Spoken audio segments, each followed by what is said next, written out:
বাপা পিঠা বাচ্চারা খেতে চায় না, তাই বাচ্চাদের কথা ভেবেই তৈরি করা হয়েছে চিজ বাপা পিঠা। একদম অন্যরকমভাবে আজকে তৈরি করে দেখাবো চিজ বাপা পিঠা। আসসালামু আলাইকুম everyone, welcome to Mehnu's mom's kitchen. আমাদের বাচ্চারা তো বাপা পিঠার নাম শুনলেই দূরে থাকে, তাই বাচ্চাদেরকে একটি আকর্ষণ করার জন্য চিজ বাপা পিঠাটা তৈরি করে দেখিয়ে দিব। আমাদের বাচ্চারা তো নারকেল দিয়ে বাপা পিঠা একদম খেতে চায় না, তাই একটু টেকনিক খাটিয়ে চিজ দিয়ে ভাপা পিঠাটা তৈরি করে দিলাম। আমি দেখলাম চিজ দিয়ে ভাপা পিঠাটা ওরা অনেক পছন্দ করেছে। তাই আমি একটি মিক্সিং বোলে ২ কাপ চালের গুঁড়া নিয়ে নিয়েছি। চালের গুঁড়াটা হতে হবে নতুন দানের চালের গুঁড়া। 2 টেবিল স্পুনের মতো গুঁড়া চিনি দিয়ে দিয়েছি। এটা আমি ব্লেন্ডারে গুঁড়ো করে দিয়েছি। 2 টেবিল স্পুনের মতো গুঁড়া দুধ দিয়ে দিলাম। তারপর দিয়ে দিয়েছি 1/2 টি স্পুনের মতো লবণ। লবণ দিয়ে শুকনো উপকরণ ভালো করে মিশিয়ে নিলাম। মিশিয়ে নেওয়ার পর এবার অল্প অল্প পানি দিয়ে আমি ভাপা পিঠার গুঁড়িটা তৈরি করে নিব। এইখানে আমি 1/2 কাপের চেয়েও 2 টেবিল স্পুনের মতো কম পানি নিয়েছি। এই পানিটি দিয়ে আমি ভালো করে গুঁড়ির সাথে মিশিয়ে নিয়েছি। আস্তে আস্তে করে পানি মিশাতে হবে, একদম একসাথে পানি দিতে যাবেন না। আমি যেভাবে দেখিয়ে দিচ্ছি হাতের তালুতে নিয়ে একটু একটু করে পানি দিয়ে এই ভাপা পিঠার গুঁড়িটাকে তৈরি করে নিতে হবে। পানির পরিমাণটা ঠিক হয়েছে কিনা কিভাবে বুঝবেন? আপনি এই চালের গুঁড়োকে হাতের মুঠোয় এভাবে করে মুঠো করে দেখবেন, যখন মুঠো বেঁধে আসবে তখনই মনে করবেন একদম পারফেক্ট হয়েছে। এখানে আর কোনো প্রকার পানির প্রয়োজন নয়। এটাকে রেস্টে রাখবেন ১৫ মিনিটের জন্য। ১৫ মিনিট রেস্টে রাখার পর এবার এই গুঁড়িটাকে আমি চেলে নিব। একটি চালনি নিয়ে নিলাম। চালনির মধ্যে এই গুঁড়িগুলাকে ভালো করে চেলে নিয়েছি। চেলে নেওয়ার পর আমি পিঠাগুলো তৈরি করব। গুঁড়িগুলো চেলে নেওয়ার সময় যদি চালনির ছিদ্র বড় হয় তাহলে ভাপা পিঠাগুলো তৈরি করার পর অনেক বড় বড় দানাদার হবে। সবগুলা ভাপা পিঠার গুঁড়িগুলাকে আমি এইভাবে করে চেলে নিয়েছি।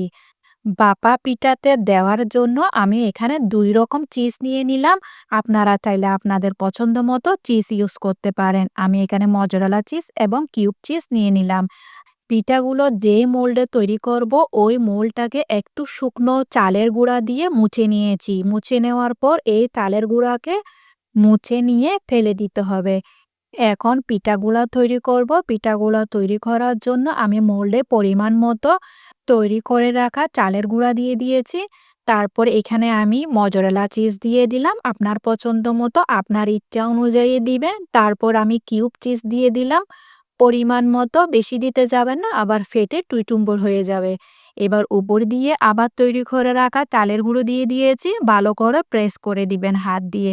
প্রেস করে দেওয়ার পর এবার একটি ভেজা সুতির কাপড়কে ভালো করে ধুয়ে নিবেন। ধুয়ে নেওয়ার পর ভালো করে চিবে নিবেন। চিবে নেওয়ার পর এভাবে করে আমি পিঠাটা কাপড়ের সাথে এভাবে করে ধরবেন। তারপর পিঠাটা ভাপে দিবেন।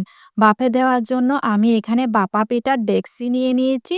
আপনারা চাইলে চালনির মধ্যে দিয়ে ডেকচির উপর দিয়ে একটা চালনি বসিয়ে দিবেন। তারপর ভাপা পিঠাগুলো তৈরি করবেন। পিঠা যখন কাপড়টি ধরে ভাপে দিবেন তখন চুলার আঁচ লোতে রাখবেন, না হলে হাতে বাপ লাগতে পারে। এখন চুলার আঁচ মিডিয়ামে করে দিবেন। তারপর ঢাকনা দিয়ে এটাকে ভাপে রাখবেন ৪ থেকে ৫ মিনিটের জন্য। এখন পিঠাটি নেওয়ার সময় চুলার আঁচ লো করে দিবেন, তাহলে আর হাতে ভাপ লাগবে না।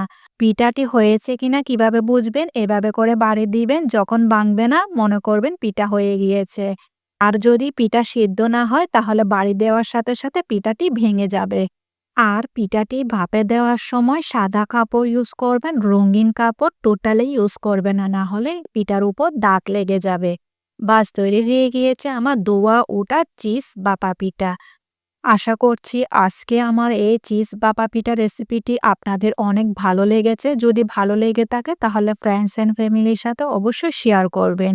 আজকে তাহলে এই পর্যন্ত। দেখা হচ্ছে নতুন আরেকটি রেসিপি নিয়ে। সেই পর্যন্ত ভালো থাকবেন, সুস্থ থাকবেন, আমার জন্য দোয়া করবেন।